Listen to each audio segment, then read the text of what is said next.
Shavua Tov. Welcome back to America, Miriam.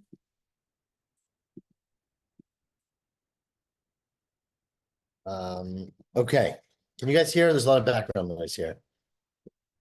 We're all good. Okay. So this is I'm not really sure even what to say about these dapim. We're going to learn them because that's what Daf Yomi does, no matter what.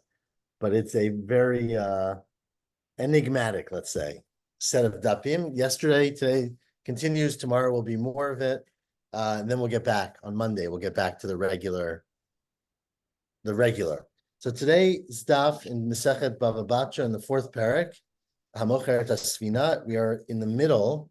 Very loud. We are in the middle of the Rabba bar bar Chana stories. Again, as I'm not sure who taught yesterday or what people have learned, there's a tremendous amount of discussion and books and, ideas about what these stories mean. They're like Greek myths, if not, in their complexity and their depth. And the Maharsha, of course, very famously has all explanations, and the Gra is a whole book about it. And I think there was a book I read growing up about it. I forgot who wrote it. Anyways, I'm going to leave that all to your imagination. We're just going to translate and do our best. So I think that he got up to the 2 dots, 6 lines in the bottom. Is that correct? Well, what daf are you now? Today's daf is daf Ayin Dalid, I think, and I hope. And yesterday was daf Ayin Gimel. And if you go to the bottom of daf Ayin Gimel Amud Bet, there is a siman in the Gemara. It's a siman ka'afra de techilta traktya arkavra l'salte. So that's a siman for the stories we're about to tell.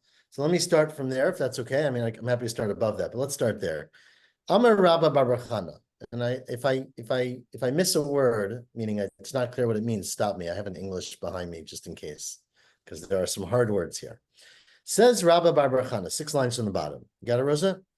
Zimna chada. Rabba bar Chana was a traveler, as you guys all know. So Zimna chada havikaz ninam b'midbara. There was one time I was going in the desert. Vitlavi bahadana hutaya. We had a livoy, we had a accompaniment, a tour guide, who was a Taya. We usually translate Taya as an Arab, but it means like a person who lives in the desert. I'm not sure if there's a better word for it. Bedouin. A Bedouin is a word Rosa has, whatever the word is. Let me just see what they, he says Arab here. Okay. But obviously it's not what we generally mean by that, but it means the person who's comfortable in the desert. And this person was so experienced at navigating the desert, Davi Shakel Afra, he would pick up some dirt from sand and dirt, and he could smell it. Remember, in the desert, you have no landmarks or context, or GPS doesn't work down there. He would pick up some dirt and smell it, Amar, and he could tell us, Hi Orcha, the Duchtaplan, this road goes to that city. Meaning that whatever it was, he smelled the spices they use in the city, or the sweat of the people, or whatever it was, or the animals, and he could tell us just by smelling the dirt which city it came from, which city it led to. And and this goes to the other city. Amrinallah, so we said to him at one point, Kama merchakina mimaya. How far are we from the nearest, water source? Which obviously is very important to know in the desert. And he said, Havali Afra, so bring me some of the dirt, let me see. Yavina, they gave him some of the dirt from the ground. And he said, Tamni Parsi. Right? We are 8 parsa away, whatever. I mean, again, it's random, according to the way I'm reading it now. Right? That was what it was. Tanina Yavina, another time we gave it to him, Parsi. Another time he said, we're 3 parsa away, either from a different direction or after they traveled. And we switched it up on him to try to trick him. And we couldn't trick him. So this guy was an expert in the topography, I guess, and the smell of the desert. Okay. Again, why this matters, why we're telling this, what the desert's a mushal for, what the 8 is for, what the 3 is for. I'll let everyone use their imagination. A parsa is around 8,000, I think. 4 mil is a parsa. So like 5 miles. James thinks it's the Bedouin tracker, maybe. So this why do you find this so unusual? I had a college professor who could smell the scat. He did this. He was an ecologist, and he could smell the scat, and he knew which animal, he knew which direction it was, and where let me clarify. Birds. So I don't find this so unusual. So let me clarify that part. I agree with you. It's not so unusual. Why our Gemara is telling it, and why Rabba Bar Chana is telling it. The assumption in the Achronim is that there's hidden meanings here. That smelling things in the desert is a mushal, water is a mushal for something. 3 parsa, 8 parsa, etc. I agree. The details. I mean, we're going to get to a lot more fanciful stuff, but certainly this is something that's very believable. Continues the Gemara. This Bedouin tracker, as James calls him. The last line of Daf Ayin Gimel Bet. Amar Li, I think the gears here, we changed it to Amar Rabba Barachana, right? I have a Yud, that changes it. Amar Rabba Barachana, Amar Li Ahutaya, again, this same tracker, the same Arab tracker, said to me, look, we're in the desert, Ta'achvi lecha mete midbar. Come and I will show you the people died in the desert, right? Hundreds of thousands of Jews who left Egypt died in the desert. We don't actually have any graveyards for them. I can show you where they're buried. So Azli took me down a road or down a path. Chazitinu, he showed them to me. V'ramu kiman de mivsami. He looked like people who were drunk. That's what mivsami means. So again, not clear what they had. The Rashbam says their faces were ruddy. They smiled. They looked like they had died in a happy place. Viganu a parkade, and they were lying with their face up, which I guess was pretty unusual back in those days when they buried people, I'm guessing, but they were lying with their faces up. Vahavi zakifa berchaya dechamina. One of the dead people from the Mitei Midbar, or the second line of Ayin Daled, his knee was bent, meaning instead of his legs being straight, it was bent, the heel was bent up so that the knee went up. And it was so tall, the ayol taya tute, Brachya, one of the Taim, the Bedouin trackers, as James put it, or the Arab trackers, went under the heel, under the knee, not the heel, under the knee. Ki rachiv gamla, he was riding his camel, v'zakifa rumchan, he was holding his spear. So it was 10 or 15 feet tall, and he was able to go under the knee of this person. So again, v'lo nagabe, and he didn't touch the person. So the message of that he saw was that they were very, very tall. Again, what it means, why, etc., is unknown. That's what Rabbi Bar Chana saw. Now, what Rabbi Bar Chana thought, as I'm sure everyone would have thought, this is a great historical opportunity, right? We have a chance to get artifacts from the earliest Jews who left Egypt, and obviously they were dressed in clothing, and their clothing had not decayed for some reason.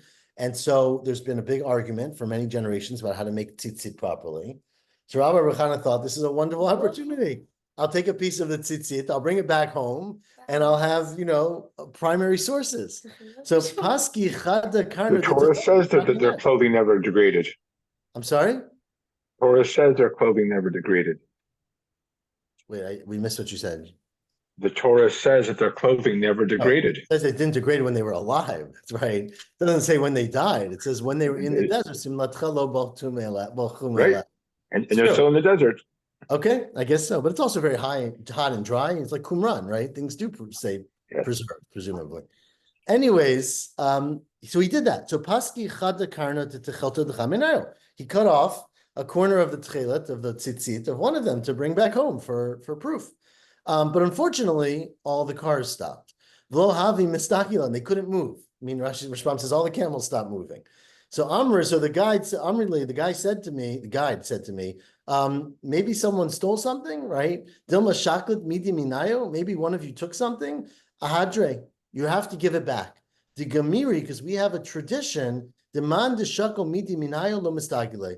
If you go, now we know where these people are, but we have a tradition that if you raid the tombs, it's not like the Egyptian tombs, right? If you raid the tombs, you can't move. And so put it back. So I had to go back. Azlai ahadrinu, I had to give it back. And hadr mistagilan, and then we could walk again, or we could drive again.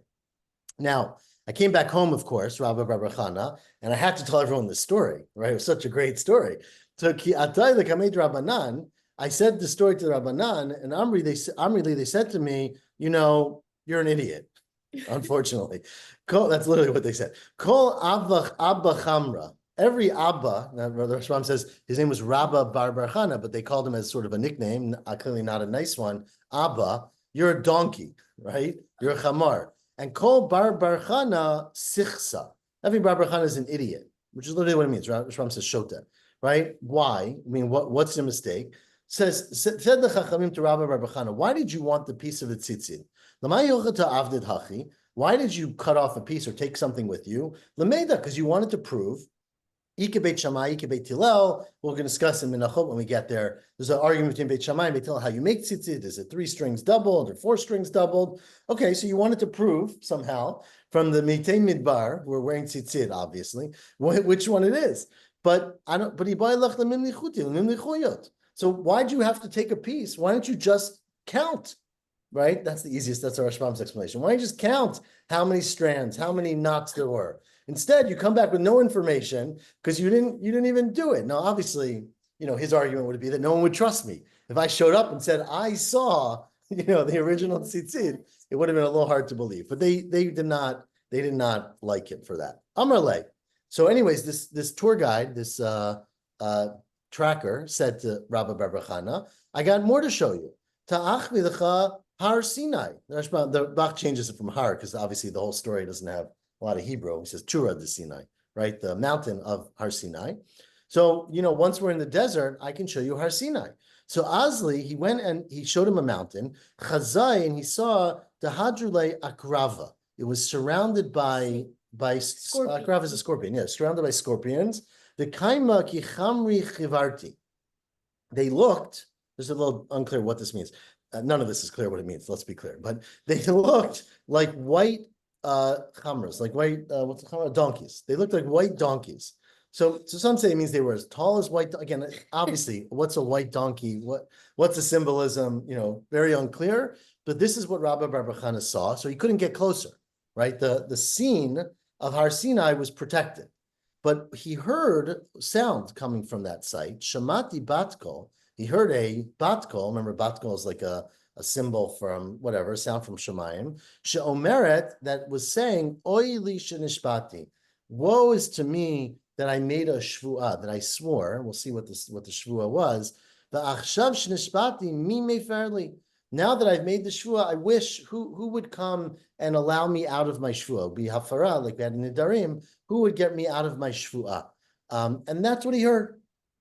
So he heard you're quoting the Rashbam in a few places, and I don't see for instance, is Har Sinai. The Rashbam on this, I don't see that Rashbam. I'm looking through the Rashbams, and maybe it's from another source and not the Rashbam. So I don't know what you mean by I didn't quote the Rashbam on Har Sinai. The Bach changes it to two. Oh, you said the Bach. I thought you said Rashbam. No, but stop me if you'll be a little behind though. That's the only problem. But I'm happy to be corrected because it is confusing. But anyway, so he said, I walked by this mountain. It was surrounded, I couldn't get close, but I heard this batkol. And the batkol was saying, I regret that I made this shvuah. And now that I made it, I wish someone would be meifir for me, would uproot it for me, get rid of it for me.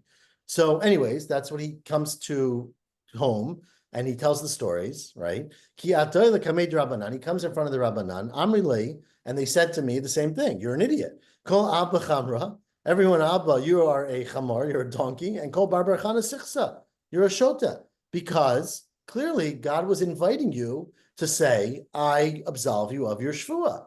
And the shvuah was presumably that, as the Rashbam says, that many times in Tanakh, in Yirmiyahu, and Yeshayahu, elsewhere, he doesn't say those sources, God swears that he's going to exile the Jewish people, and that they're going to be sent to Galut, and they're going to leave, the Beit HaMikdash will be destroyed. So that's the shvuah. The shvuah is that God made a shvuah that he would exile the people. And he was basically, Hashem was inviting Rabbi Bar Chana to say, I let you out of your shvuah. So why didn't you say anything? You should have said to Hashem, your shvuah is okay. You don't have to worry about it.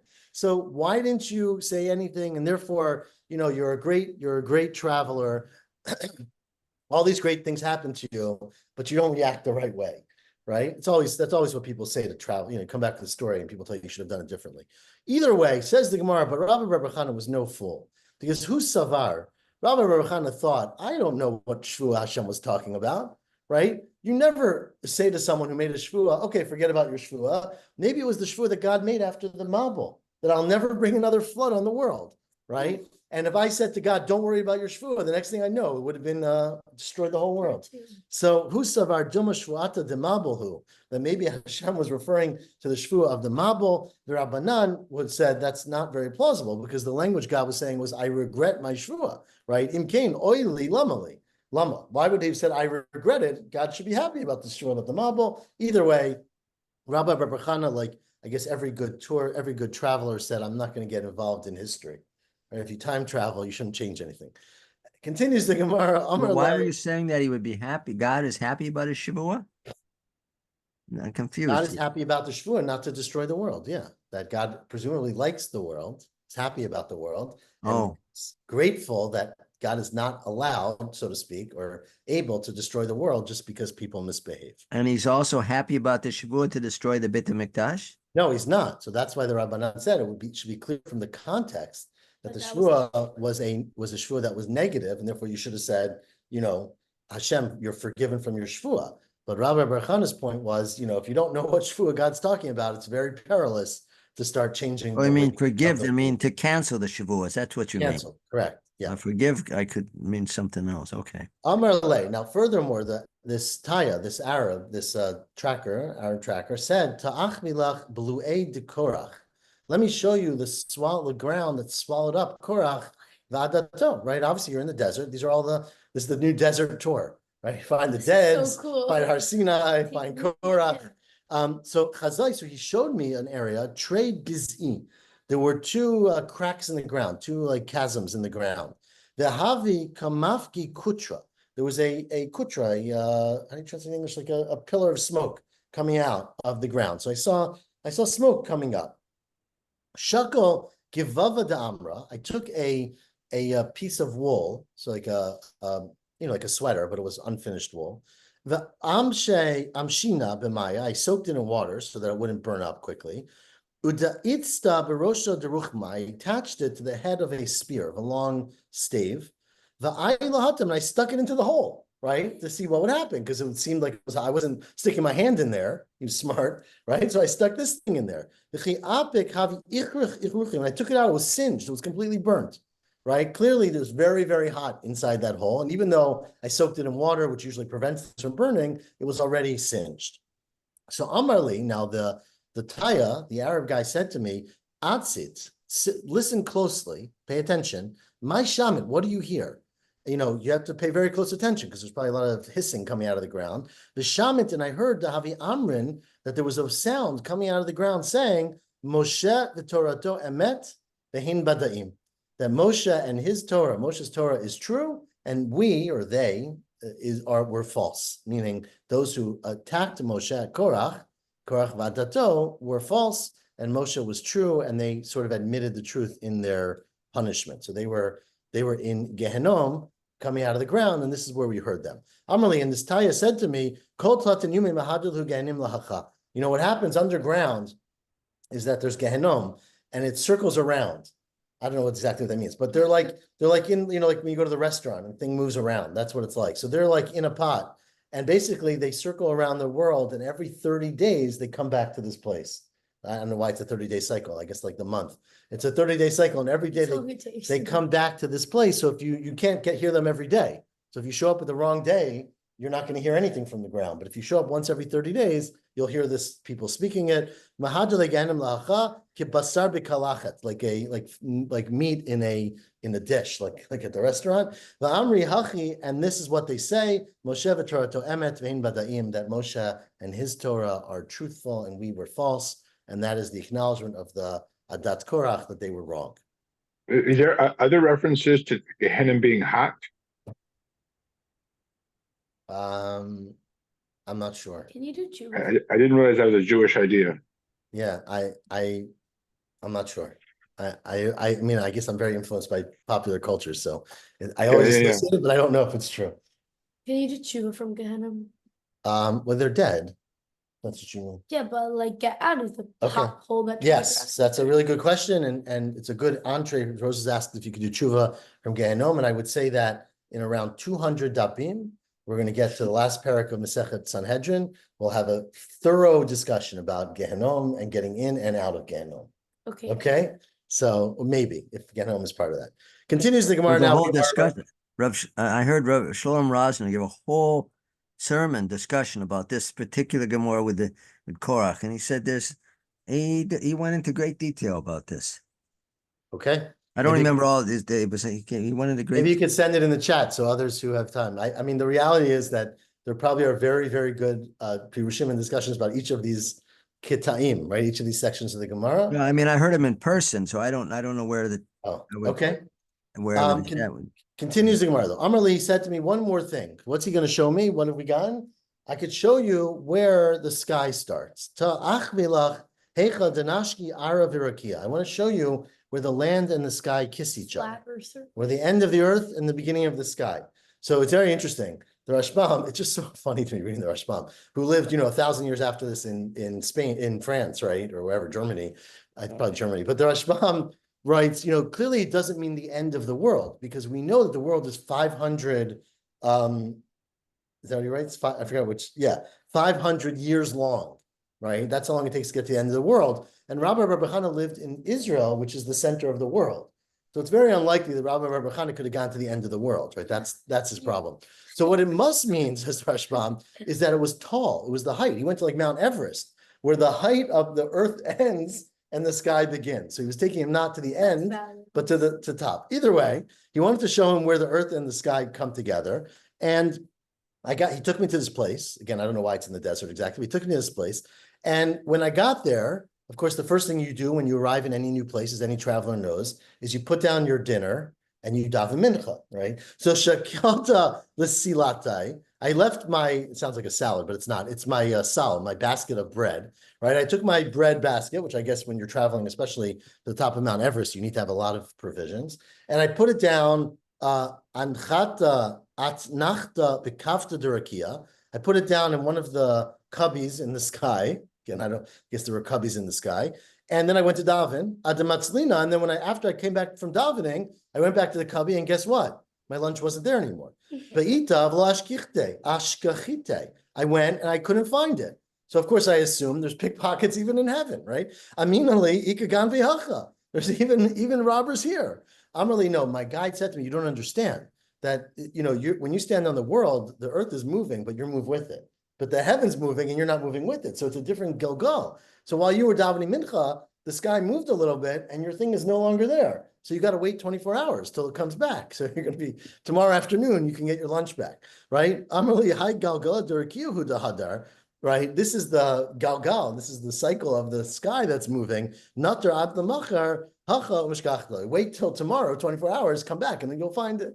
So again, as you can imagine, the simanim, the remazim, what it means in the sky and the earth and the lunch and the davening, etc. So that is the story that's the last story of Rabbi Bar Chana. It makes sense if you hike and then you stop to look at the view and daven. Exactly. Continues the Gemara now. Now that Rabbi Bar Chana gave us all his great stories, some other Amoraim want to show that they also have seen some crazy things. So Rabbi Yochanan Mishtai, Rabbi Yochanan used to tell the story that Zim Nechada, I one time, Havikaz Linam Bisfinta, right? Now remember, this is Parak Hamocher Tasvina, which is probably why we brought all this, right? I was going in a boat. The Chasinanu Kavra, I saw this fish, right? Remember, Kavra means a fish. Get some English here because I don't know all these words.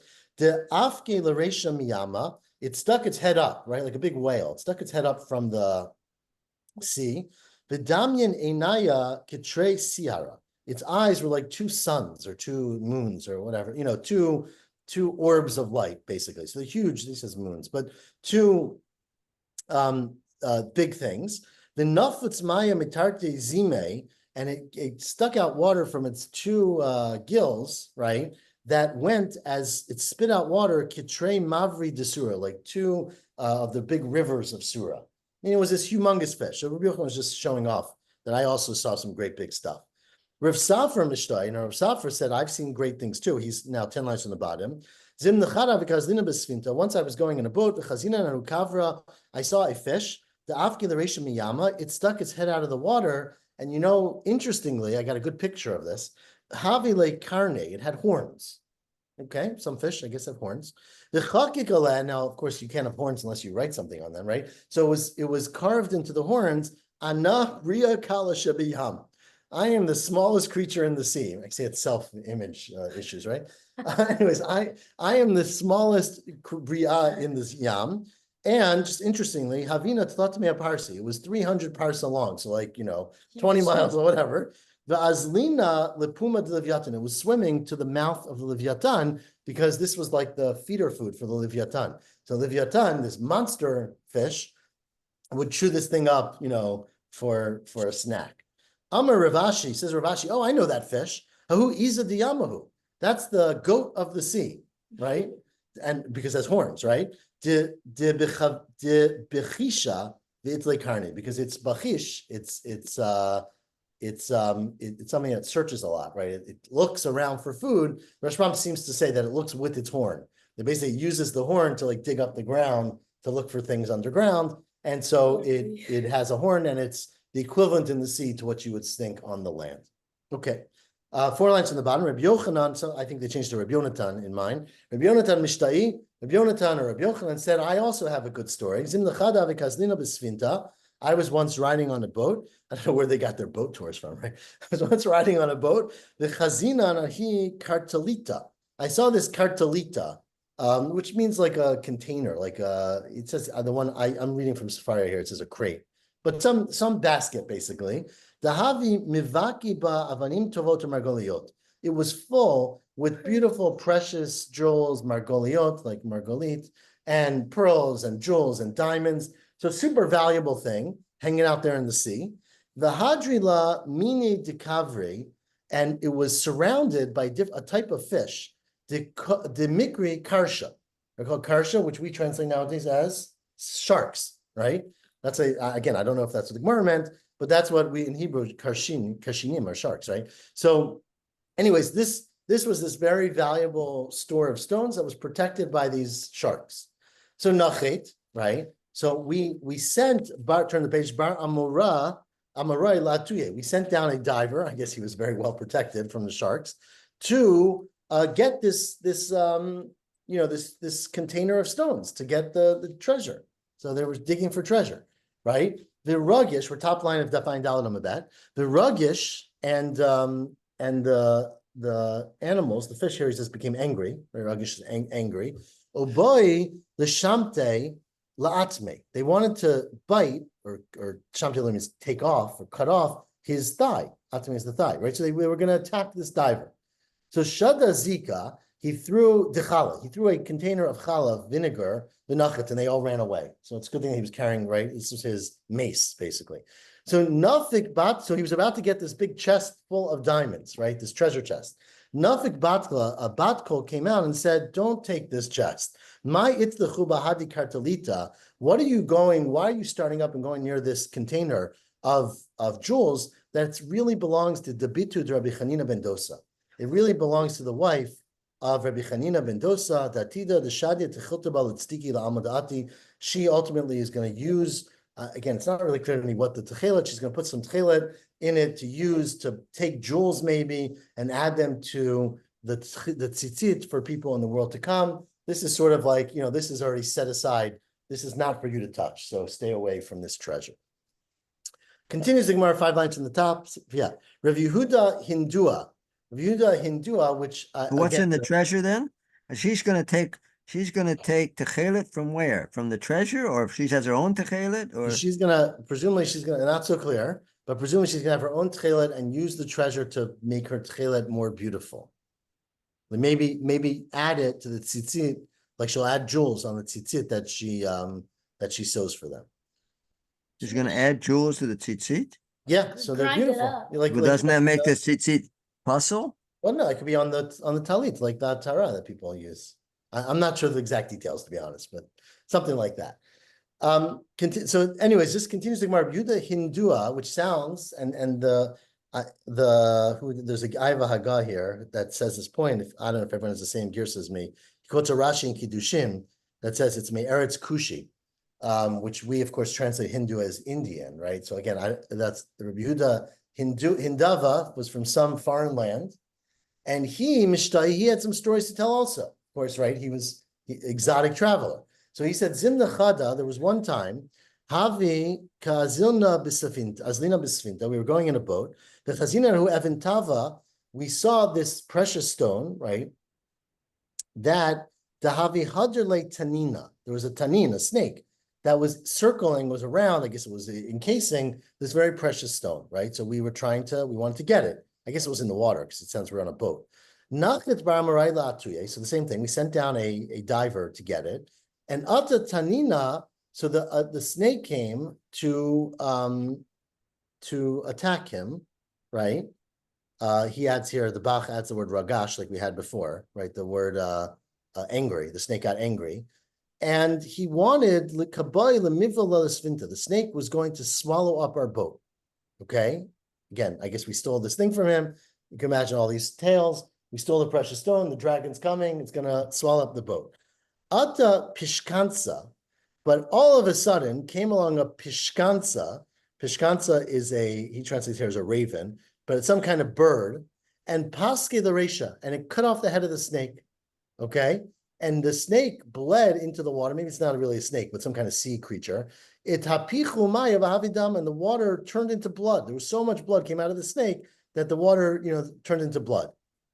Now, we were very thankful to this bird, and we thought we were about to get away, but of course there was another snake that found about all the commotion. So continues the Gemara, the second to last narrow line. Ata Tanina Chavre, his buddy, another snake came, and took the stone from us, Shakle, Vitalyale, and attached it to the dead snake, the Chaya, and it came back to life. So this stone had the power to bring you back to life. So, and now, of course, when the snake came back to life, it was not very happy, right? So Hadar Ata Kabay Balasvinte, so it was coming to swallow up the boat again. So we Hadar Ata Tzipora, another bird came. I don't know if this is a different kind of bird. We don't translate it. Paske the Resha, and again, it cut off the head of the snake that was about to attack the boat. Shaklula hi Evan Tava. So then the bird took this precious stone and Shadula Svinte, and it threw it into our boat. Now, it turns out that in the boat, because they're going on a long trip, what do you eat on your long trip? Bread. So we nowadays, we're going to see later, I think tomorrow, or maybe later today, they obviously ate salted fishes, right? You would take fish, you would salt them, and they would last for a very long time. But on this boat, maybe they couldn't afford fish, so they had salted birds, right? So I guess you could take a bird, again, I have no experience in this, and you can salt it and you could store it for a long time. So they threw the stone into the boat, it hit our storehouse. It's basically beef jerky. All right, we're gonna get to beef jerky later, actually. Ingmar's not a fan. But these were birds. I've never really heard of bird jerky. But anyways, we had these Turkey jerky. Turkey jerky? Yes, turkey jerky. Come on. Okay, sorry. Anyways, well, this is what happened. So the stone went into our turkey jerky, otvinu alayo, and of course, this turkey jerky came back to life. And now there were turkeys. And of course, the turkey, it doesn't say turkey, it just says our things. The birds, shaklu, they took the stone and they flew away. And so at the end of the story, we did not get the stone of eternal youth. Okay? So I'm sorry to report. That was Rabbi Yehuda Hindaz's story. Continues the You say Gemara. this was from India? Where do you say it It's was like from right out of India? Harry Potter. So there's just how to have Hindua. I mean, you could translate as India. Again, the Rashi says elsewhere Eretz Kush. I think Eretz Kush is a very broad term that they use for many foreign lands. Yeah, here they say Ethiopia. Yeah, so Eretz Kush, we usually translate Ethiopia as being Africa, but we do use the word Hindu as India now. So I don't know where Rabbi Yehuda came from. Where's Rashi here? In my Gemara, which you might not have, there's something called Hagaot V'Tziyunim, and in Bet, he quotes a Rashi in Kedushin Chaf Bet Amud Bet. So I don't know if you have the same Gemara as me. No. So that he quotes it from a Gemara in Kiddushin, where I guess this person is also. Well, Hindva, isn't that something like Hodu or Hindu or something like this? Well, Hindu is a religion. I understand that, but I mean, It's a this little bit is like Hodu. what? I don't know. Yeah, I'm sure there's a lot to talk about on that. Continues the Gemara, third line, Tanura Banan. We're going to get back to the Tanaim now. It gets a little bit less crazy. Maaser Rabbi Eliezer, Rabbi Yeshua. There were two Tanaim, Rabbi Eliezer, Rabbi Yeshua. Shoyibaim b'sfina. They were going on a boat, also on whale watching. Rabbi Eliezer Yashan. Rabbi Eliezer was fast asleep, and Rabbi Yeshua Naor. Rabbi Yeshua was awake. Nizdaza Rabbi Yeshua v'nina Rabbi Eliezer. All of a sudden, Rabbi Yeshua saw something incredible, and he jumped, and he woke up Rabbi Eliezer, and he shook him. He said, "I saw something crazy." Amarle Maze Yoshua. Right? What's going on, Yoshua? Mipnei man nizdazdat. Why are you? What's so crazy? What'd you see? Amalei said, I just saw the craziest thing. I saw like a sun in the middle of the ocean. I saw this huge light in the middle of the sea. Rabbi Eliezer said to him, Shema einav shel Leviathan ra'ita. Maybe you saw the eyes of the Leviathan. Remember, the Leviathan is this tremendously large sea creature, and its eyes are like suns. Dichtiv, as it says, einav k'apapei shachar. Its eyes are like the head, like the eyelids of the morning. Amar Vashi Amali Huna Bar Natan. Huna Bar Natan told me Zimnachada Havi Kazlina b'Midbar. We're getting back to the desert. Vahavi, again, this crazy story. Okay, where are they traveling in the ship? Because the area there is the Mediterranean. It's not I the don't know. ocean. It's a huge. It's a Maybe they saw small the area. Mediterranean. Maybe they got out to the Atlantic Ocean. I have no idea. Anyways, I mean, there are many stories in the Gemara about they're on a ship at sea, but the Mediterranean is a small cul-de-sac, basically. well, not I mean, first how of all, far are not they in those traveling? days, right? Just to be clear, going on a ship in the Mediterranean was like the most dangerous thing you could do in the history of the Gemara. But yes, nowadays it is very small. But yeah, they traveled to Rome, they traveled to Turkey. That probably really happened. Whatever happened here, I have no idea. Continues the If you Gemara. have a wooden boat, it's pretty big. Yeah. Anyways, let's keep going because we have a lot more to go and it's a late night. Amar Vashi. Amar Huna Bar Natan Zimna Chada Bekazlina b'Midbar. It was once going through the desert. Vahavi Amta de Bisra Badan. We had, you have to bring provisions. So we brought a big thigh. Amta is like we had that earlier today, right? A big thigh of an animal. Now, of course, when you eat a thigh, you have to take out. So patachna, we opened it up to take out the fat, right, which you're not allowed to eat. And nikirna, we cleaned it out. Remember, we're going to talk about nikor. People have talked about it before, but we'll talk about cleaning out the gid hanasheh, right? Because you can't eat the thigh, you can't eat the gid hanasheh. So we cleaned it out. Van chanta aasvi, we placed this, cut up meat on the grass, on the side of the road. Adamait and tzivi, and we went to gather tzivi, which are firewood to make a fire. By the time we got back, we saw that everything we had cut had healed. Cholam amta, it had actually healed. The whole thigh was back together, right? Okay, which was great, I guess. It's easier to eat. But tavina, and then we roasted it, right? Now, a year later, I guess they went on a long trip. So we came back maybe a year later to the same spot. And when we came back a year later, 12 months later, to the same spot in the desert, what we found was chazino lahanu gumri. We found that the coals that we use, they were still hissing. They were still releasing heat. So a year later, these coals were still hot. So this was just a crazy story. Got to when we came home to Amimra, we told him the story. He said, "Oh yeah, that's no big deal. That was the magic coals and the magic grass. Everyone knows about that." He said to me, "Ahu ispa samturi habi. That's called ispa. That's called grass. That's samturi, which has this magical property that it heals things. And hanu gumri and your coals, they were ritma habi." They were ritma. Again, I don't have any real English word for that, but they were ritma, which means that they stay hot forever. Or for a long, long time. So that's what you encountered in the desert. Anyways, while we're on the topic of the big magical fish, right? The pasuk, if you remember way back in the beginning of Breshit, says, "Vayivra Elohim," God created et taninim hagidolim, the big taninim, the big monsters, or however you translate taninim. Right? So Hacha Targimo here, Hacha always means here in Bavel, they explain that meant Arzilai Diyama. These are sea Arzilai. Here it says oryx. I don't know what that word means, but huge creatures of the sea. And Rabbi Yochanan said, no. These are Zed Leviathan. These are the Leviathan, but there are two Leviathans. That's why it says plural. Taninim Gedolim. There's Leviathan Nachash Bariach. The Leviathan Nachash Bariach. We'll see in the pasuk what that means. The Leviathan Nachash Akalaton.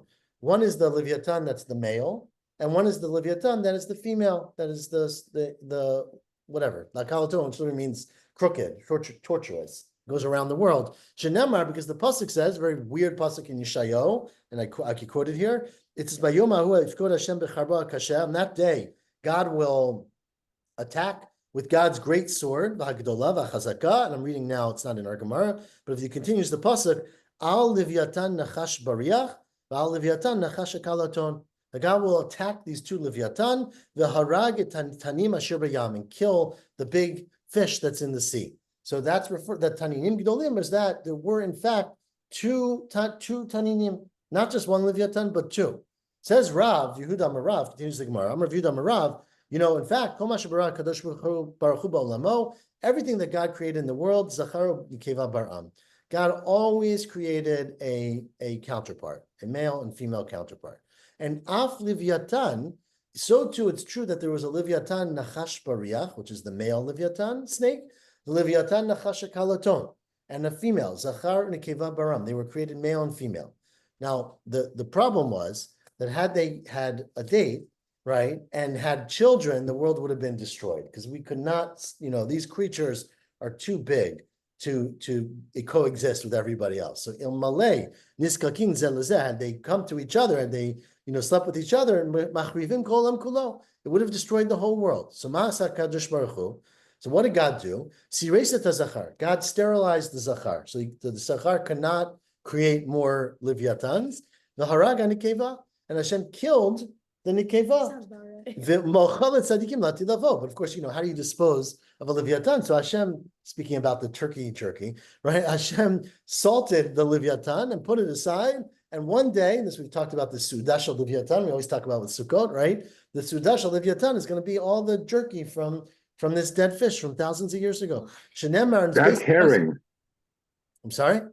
That's called herring. It is called herring. Shenemar v'harag et tanim asher b'yam, right? And it says, as the pasuk I just quoted to you, that Hashem is going to kill the tanim in this, the tanin, the singular, in the yam.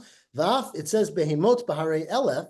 These huge, these are sea creatures, but there's something called behemot harei elef, which really means the animals that are thousands of mountains. So also humongous animals. These two were made zachar nekeva baram. They also were created male and female. Right? And if they had come to each other and made babies, machrim kolam kulo, would have destroyed the whole world. So what did Hashem do? Sireis hazachar, Hashem sterilized the male, but instead of killing the female, Hashem was tzinein hanikeva. Hashem, tzinein literally means cool down, right? So cool down the desire of the female to have children. Ushmara tzadikim latidavo, put them aside.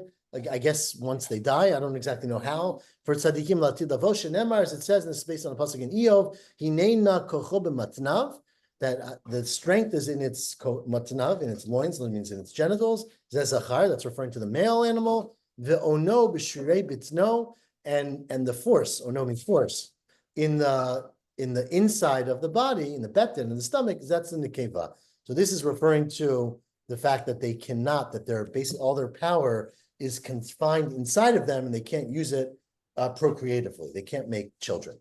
Ask the Gemara. Why in the Leviathan you had to kill one of them? It's a good question. Hatanami asked the Gemara. The Gemara asked this version of your question. So why don't you do the same thing by the Leviathan, right? Why don't you do the same thing by the Leviathan, right? Lisarsei lizachar. Do what you did, right? Sterilize the male. Well, it's not an alien nikeva, and let the female live, but at least make her its desire less. Says the Gemara, animals, the fish are just out of control. Dagim pritzi. You can't control a fish, so you have to kill it. Again, Wait, because one was a fish and one was a fish, one was a mammal, and obviously it's a very well-known thing that dagim are pruvish too, and they're much more prolific in their reproduction than mammals. It didn't mean sterilize then.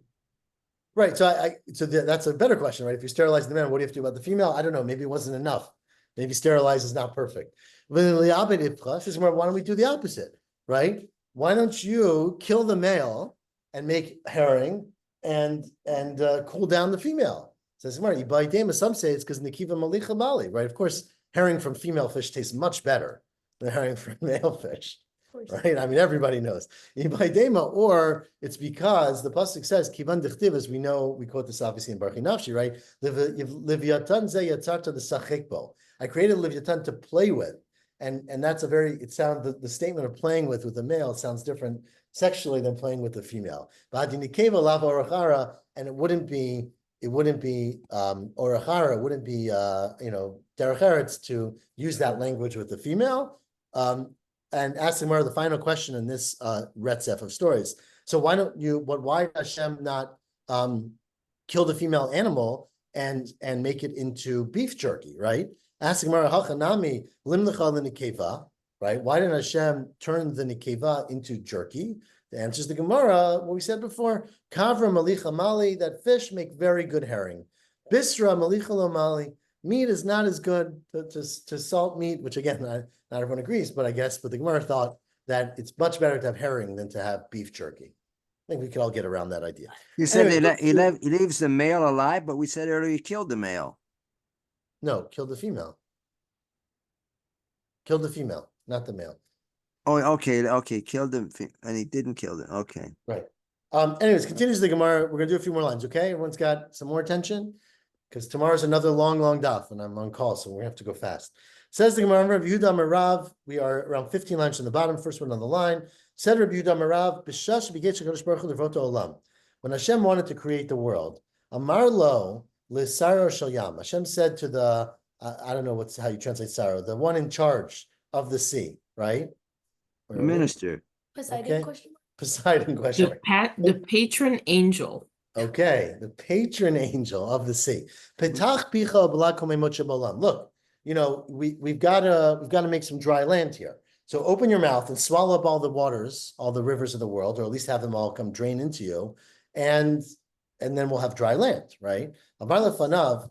So the patron angel of the water was not happy with that, and he said to God, Ribono shel olam, dai she'amod b'shili. What's wrong with me, right? Why I want to stay in my own place. So miyad ba'at b'vargo. So God kicked this angel and killed it.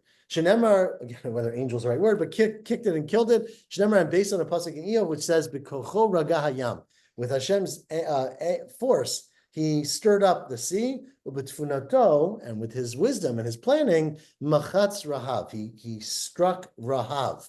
And Amar Yitzchak Shmamina Tsarosh Yam Rahav Shmo. This angel was named Rahav, right? That is the name of the angel or the Sar who was killed. And unfortunately, when people are killed, the Rashbam doesn't quite say this, but unfortunately, when people are killed, they stink, right? Says the Gemara, Imale Mayim Mechasinoto, if the water didn't cover this fallen angel, Ein Kol Bria Yachola Lamod Bichreicho, right? We couldn't, the world would smell too much to exist. Shenemar, as it says, Lo Yareo Velo Yashchitu B'chol Harkachi, they won't be hurt or destroyed in my whole mountain. Kimayim liyam mechasim. The water is covering the yam. What do you mean the water is covering the yam? So we understand that means not altikre liyam mechasim, ela lissaro shel yam mechasim. That the water is covering over the angel of the yam who is dead because they wouldn't listen to God's command. I think we should probably stop. I think we should probably stop there because the next Gemara actually continues for a little bit. Is that okay? Yeah, we'll stop there. But God wanted the angel to swallow the water, right? Right, but it didn't. So somehow the world made it anyways. I'm not exactly sure. But he was covered by the water. Oh, so you're saying it happened? Something else swallowed the water. It all emptied into him. I don't know. The logistics are a little confounding. Tomorrow morning, just to say, I am on call, which means I'm supposed to be rounding in the hospital. Which will wait for Daf Yomi, but it's going to be probably as quickly as possible. So we'll start on time, God willing, 7:45 a.m. for everyone, and try to cover a lot of ground. Tomorrow's Daf is a little bit less esoteric, but still very, very confusing. So we'll get there. Shavua Tov. Hope to see Shavua Sure, Tov. goodbye. you. Good luck. Sure.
When you have rheumatoid arthritis, the smallest things can feel like the biggest obstacles. But Xeljanz may help. Xeljanz is for adults with moderate to severe rheumatoid arthritis. Xeljanz is a pill, not an injection. So when you've taken a TNF blocker like Humira and it did not work well, know there are other treatment options like Xeljanz. Xeljanz can Indiana, Minnesota, both 7-1 here out of the Olympic break. They've been the WNBA's two best teams since we returned to action. And this Fever offense has been sizzling. Top Kelsey Mitchell has been the leading scorer in the Eastern Conference out of the Olympic break. Here's Hole on the drive, floats it up and floats it in. They should really keep alive. Wednesday, she was right there though with 18. Clark looking ahead, then finds Boston. That's gotta be a part of the scouting report. On the line in Minnesota with a 1-point lead here early from Indianapolis. There's Kelsey Mitchell, catch and shoot, down her first three. One thing about Kelsey Mitchell, it doesn't matter how she starts, she was confident. It's very noticeable there. Beaver shooters and the Minnesota perimeter defense will be the storyline to watch here tonight as Collier knocks down her first shot of the evening. Beaver backcourt has been the best in the WNBA here out of the break, and nobody defends it better than Minnesota. Mitchell has full of steam, little scoop shot. Want to stay with that tempo, maybe even tired to be out of it.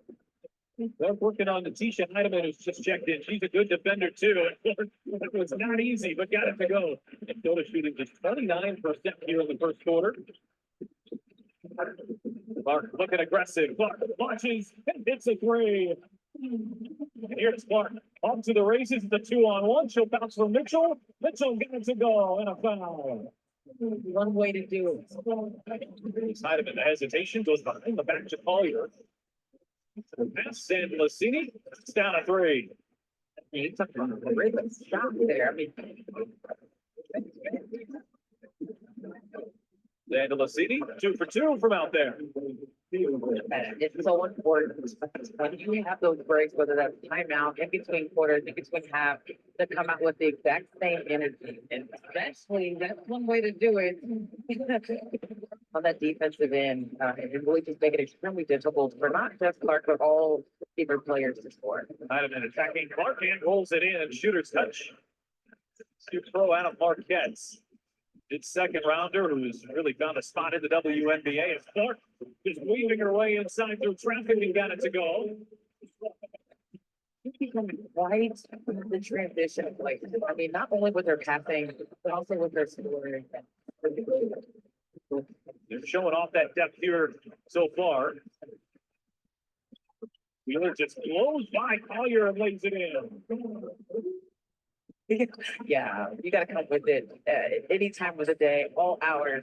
And that's hard to do, especially when, they have bad days too. Clark going behind the back, bounce pass. Mitchell into traffic, shot too strong. Smith can't clean up. Offensive rebound and rolls that one in. They would have one more win this year than each of the last 2 years combined. So look at Mitchell. Clark, hey, Clark, she's in on a three. You see that the snapshot, but just kind of the execution right now for the Fever. Again, it's not always about the mix of the makes, it's just about the right play. And Good defense there by Carlton. Shot clock down to 5. Boston trying to break with the shot clock low, and Boston will. but if you don't spin both of the body, Back for Collier. That pass was deflected into the hands of Pines Allen. Wrap around past to Carlton. Oh, that was pretty. that was beautiful. Very new roster on the fly, and she is shining here in the second half of the season. Alana Smith winds up and knocks down a three in Minnesota. This Minnesota defense has been smothering them. Fever have gone 4 minutes now without a made field goal. Carlton off balance splashes at home. It's a 14-0 run. Getting to read the defense really much over. Excellent defender, so to tone up and have that. Trying to get Indiana going, and she will with a 3 ball. I feel like they probably could have got a better look out of their possession. Collier straight away, knocks down a 3. And that's why. But again, silencing the crowd after what looks like a flu victory for the second half. Boston off the drive, gets inside and banks it home. So Leah Boston, one more on the line than that. Minnesota battling for number 2. Fever trying to hold down number 6, and they lose Alana Smith underneath. Trying to pick up the intensity defensively. Here's Williams firing it inside. Collier hangs and lays it in. And the basic Collier's having quite a quarter. This is a Minnesota defense that has been a lead all season long. Beaver had their way with it in the first quarter. Clark trying to get Indiana started, and maybe that'll help. Progress. It's something so many of us get out of bed each morning, striving for.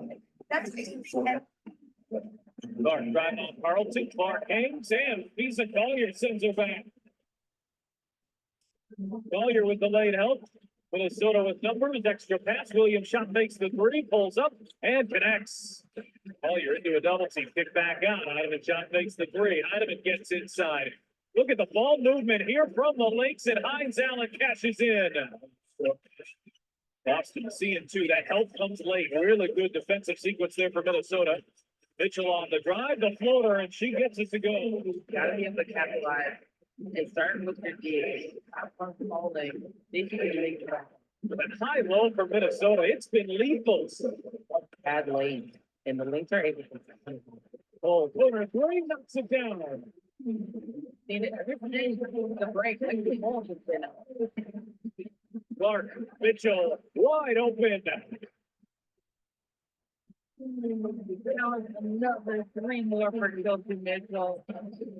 Williams off crossover. Williams gets inside, floats it up, shot too strong. There's Gorka U-House back for Williams, and Williams up this from there. Boston setting up Clark. ABC. Beautiful basketball, great execution. Clark looking for space. Beats it into Boston. Boston one bounce. Then lays it in. That's Beaver basketball right there. Williams watches and hits a three. Big shot, Courtney Williams. Just beats it back to her. This time it's Smith. Then bustling inside. Mitchell launches and hits the three. What about the three? Heidemann on the drive.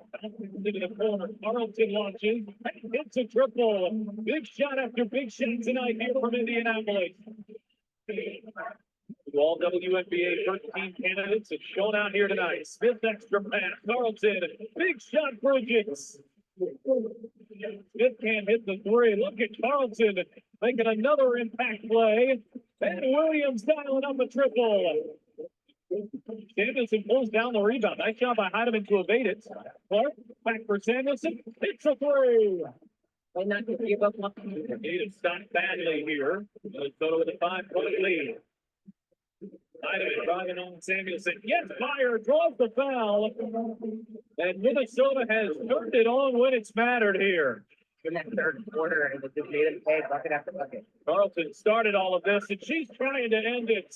Bridget Carlton, her third three of the fourth quarter, when they barely had a pulse. Back Bentley back for a hole through for the three. And just there. Or their 25th win of the season. And in a matchup of the two hottest teams here out of the Olympic break.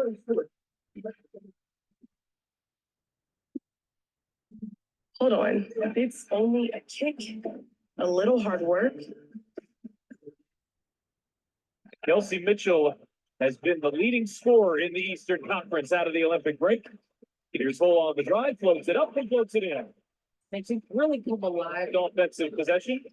Just a nice rip and go and stop and pop move. Corey Williams is absolutely, he's been able to read the defense who lets over. Excellent defender, so just tell it off and have that. So trying to get Indiana going, and she will with a three ball.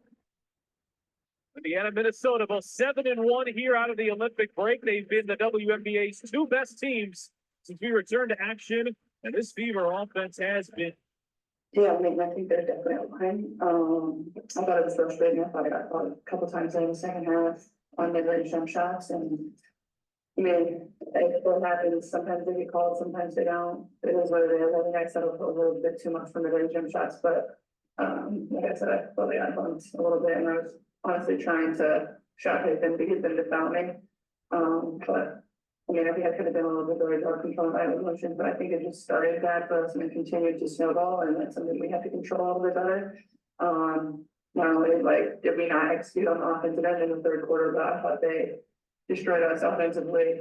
The defense wasn't very good, so I think just improving in that area and just all kind of gathering our emotions a little bit better and finding better shots. I thought we kind of stopped playing in a way that made us successful in the first half, so just a good learning opportunity for us. I feel like we could have played a lot better. But yeah, I mean, I think there's a line, and sometimes your passion, your emotion can get to you, but that's never anything I would ever change or anybody on our team would change, so. Bill, Chloe, and Christine. Yeah, Caitlin, you mentioned, how everything started to snowball. Just what do you think you guys need to do to just stop the bleeding? And I think To both of you, Chelsea and Caitlin, just could you describe that feeling as you're reeling them in and all of a sudden you're down by only 1 point? I think it's a really amazing feeling when you a competitor and have, the city at your hands and feet and they're supporting us, you don't lose a job. I think it just makes you go harder. It makes you appreciate the moments a little bit more. I think as a group, we appreciate the energy. It's not spoken, but we appreciate it. We try to use that as fuel to kind of like get the next stop or get the next one. And I want to read the other way. I appreciate who our fans are, but they bring to the table for us. It's appreciated. Bill, Brad, and Bill, Matt. Kelsey, first quarter for you guys, what did you like about the start? Strong start pretty much here, the first quarter, first half. Yeah, I think I was probably pretty effective. I thought it was a high-paced game. I thought C-Square set us up from a PG standpoint to get us into that pace. Play confidently in space and pace. They're going to get stops too, and I think that helped. But I always say the minute we stop getting stops, you see the fever kind of like tamper. We kind of fund it, and I think that's a nice maturation. I think playing a team like Minnesota, that is our gauge, that's our standard, and I think that we can continue to get better from what you saw today based on those down the stretch, getting those stops and getting those next rebounds. We gotta be better, and I think that's our next maturation defensively. Matt, Michael. Yeah, Kelsey being a veteran of this team, just what do you think you can learn the most from a loss like this? After 5 wins, then lose, but you still have a lot of games left to play. I think that from a leadership standpoint, I think we hold ourselves together as a group to say, shut up and work, lead the rest out of it, obviously. But get to the next play, get to the next action, get to the next set, use this as fuel for our next game. And as a leader, you want to make sure we kind of stay on our confidence and positive note. We've always seen what the results was tonight, so we use it, and then we go to the next page. We have Michael and Mario Jacob on the right again. Yeah, Caitlin, this is the only team you guys have lost to. It's Minnesota, obviously, they're one of the top teams. Are there things that you learned specifically from playing this team in the seasons that can help you going forward? Yeah, I think, honestly, I think they're the hardest team in the league to guard, probably. I think their movement is incredible, the way they play is incredible. It's how basketball should be played. I think our matchup is so good our matchup is just great for basketball too. Like, if you want to watch two teams that play basketball the right way, it's this. Play up tempo, you share the ball. It's not sets all the time. Like, they run great action, they run great ball screen stuff, they space the floor, all 5 of them can shoot it all the time. It's hard to guard, especially when they're running clear side pick and roll with speed. Like, you demand so much attention, and then you're stunting you're guarding 3 or 4, you're guarding 3-point shooters with 2 people. There's only so much you can do, and Carlton makes us pay, especially very late, and we're closing out, we're doing our best. So I think for us, you've got to play a step ahead. You know what they're going to do. You got to be over there earlier. And we have to do that where we're really good, but at the same time, like, we gave up 34 points in the paint, and this is a team that loves the 3-point line. So we got to either make them shoot more threes, we got to guard the paint a little bit better, but at the same time, we need to score in the paint more. Like, that's not an area that we did well tonight. Is we have to beat them in points in the paint, and we can't tie with them. So, And we have to do that where we're really good, but at the same time, like, we gave up 34 points in the paint, and this is a team that loves the 3-point line. So we got to either make them shoot more threes, we got to guard the paint a little bit better, but at the same time, we need to score in the paint more. Like, that's not an area that we did well tonight. Is we have to where we're really good, but at the same time, like, we gave up 34 points in the paint, and this is a team that loves the 3-point line. So we got to either make them shoot more threes, we got to guard the paint a little bit better, but at the same time, we need to score in the paint more. Like, that's not an area that we did well tonight, is we have to beat them in points in the paint and we can't tie with them, so. Well, last Thursday, I'll finish with Christine again.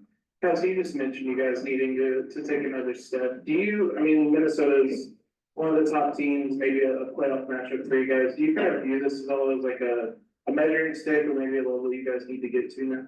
Oh, definitely. I think that was just a conversation in our locker room, amongst vets like Timmy and Katie Moon. They definitely said that this is the standard, and want to compete at that next level and be a part of it. But playoff and run, not just getting there, not just being a part of it, but making a run and making an impact. You don't have to use this as leverage. And know that, you know, they're the best, and in order to be the best, you have to compete every night. And I think we'll use the film on a positive note and keep on going forward.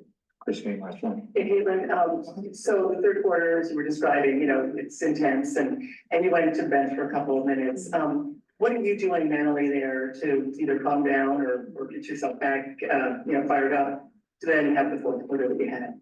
Yeah, I think just kind of reset. I think it felt from my standpoint that the third quarter kind of got away from us. Like, I looked at the clock and there was only 2 minutes or left on the clock, and I think we had scored 8 points. So I felt like we just continued to not really execute. So I think just like get a quick breather, knowing that I'm going to need myself and find a way to have a good fourth quarter for us. And then I thought we came out and really responded in the fourth quarter. So I think that was a positive to take away, is we found a way to respond at the beginning of the fourth. And the last 3 minutes of the game wasn't great, but you know, if we limit everything in the third, like, we're in a really good position to be successful in the fourth. So, you know, I think I'm just happy our crowd, like, they really got behind us and helped us. I don't know if we don't have them, we probably don't need to get back into it. So, it was a lot of fun to have them, but I think just kind of have a mental reset and get ready for the fourth.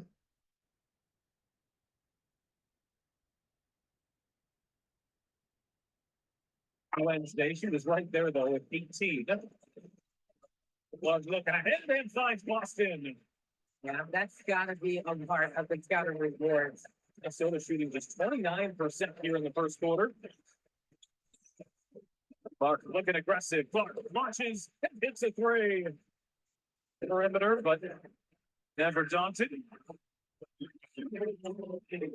Reading the defense. That's really just all it is. Reading the defense. When you have those breaks, whether that's timeout, in between quarters, in between half, to come out with the exact same energy. And especially, that's one way to do it. In the first half. Just right in rhythm. Your pro Anna Marquette. Did second rounder who has really found a spot in the WNBA. It's Clark just weaving her way inside through traffic and got it to go. What a great way for Heidemann just to get 2 feet into the paint. And then Wednesday, she was right there though with 18. Yeah, I think they're definitely outlined.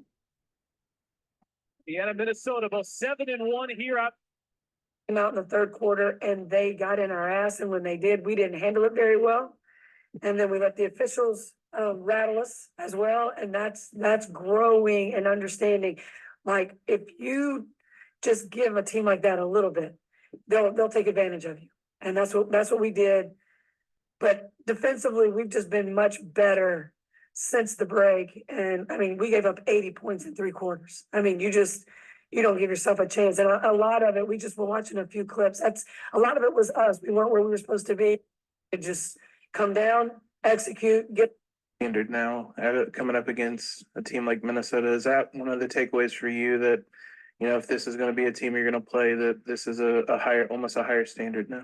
Yeah, I think, you know, at halftime, we were doing things okay. I don't think we were doing them at the highest level that we've been doing them. And just, you know, Minnesota is the, you know, second, third place team in the league right now. We're trying to be that. We're trying to get to the point where, you know, you make mistakes against teams like that and they will punish you for them. And we just made too many of those, especially when we brought it back. We got it to within 1 and then also 5. We had some really bad moments where we just didn't execute or didn't get a stop, and they hit like 4 threes in the fourth quarter and had an and one. I mean, you just can't let those things happen. You know, got to take those away. We put them at the free throw line too much. That's discipline. Our foul discipline wasn't good. When we're frustrated like that and we're getting beaten dribble penetration, we slap down. I mean, that's an easy call for an official. And that's just discipline. They said we got to get better at. Yeah, I mean, I think there's definitely a line. I thought it was frustrating. I thought I got fouled a couple times there in the second half on mid-range jump shots, and I mean, it happens. Sometimes they get called, sometimes they don't. It is what it is. I think Strong start pretty much here. First quarter, first half. yeah, I think our start was pretty effective. I thought it was a high-paced game. I thought C-Square set us up from a PG standpoint to get us into that pace and play confidently in space and pace. I mean, we were getting stops too, and I think that helped. But I always say the minute we stop getting stops, you see Fever kind of like tank or, we kind of plummet. And I think that's our next maturation. I think playing a team like Minnesota, that is our gauge. That's our standard. And I think that we can get better from what you saw today based on those down the stretch, getting those stops and getting those next rebounds. We got to be better. And I think that's our next maturation defensively.